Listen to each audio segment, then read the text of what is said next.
Good evening and thanks so much for joining us for the news at 6. I'm Dawn Baker. And I'm Mike Sela. New at 6, our first glimpse into what nearly $8 billion of investment will look like in Bryan County. We're talking about the Hyundai electric vehicle and battery processing plant. It all comes as today marks 1 year since crews broke ground on the site, promising region-wide impacts. WTOC's Flynn Snyder went to the plant today for a construction update.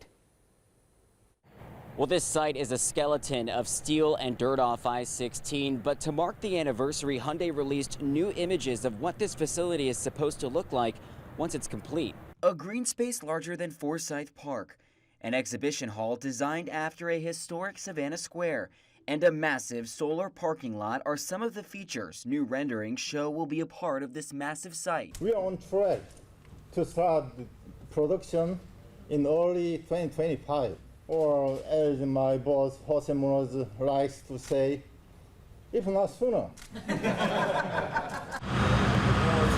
We got a first-hand look at some of the key buildings on this nearly 3,000-acre site to get a better idea of the process 300,000 electric vehicles a year will go through while being built here. After the paint shop is done, they'll be on a conveyor belt, sort of a bridge system that'll carry over to over here on this piece, which will be the final assembly area where they basically put the car together.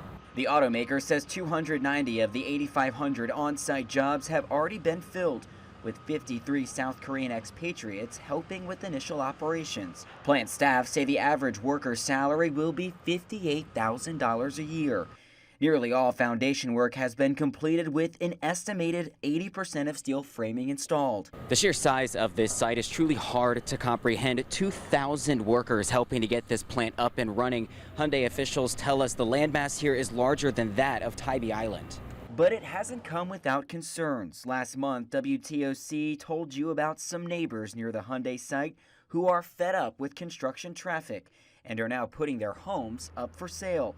Still, local economic officials say work is pressing on. We understand that not everybody's going to be happy, but I would say for the large part, this hasn't been a secret. And so we're always trying our hardest to make sure that we're taking into account what the neighbors are doing, what they're saying, and of course we want to be good stewards with everybody around the plant. The site, comprising of both the car plant and LG's joint battery manufacturing center, is being dubbed as the factory of the future and is Hyundai's first EV site in Georgia.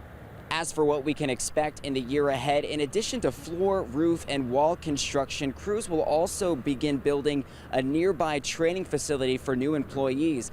Hyundai says more than 14,000 people will be employed either here at the Meta plant or at an off-site supplier. Again, production is expected to start in early 2025. Reporting in Bryan County, Flynn Snyder, WTOC News.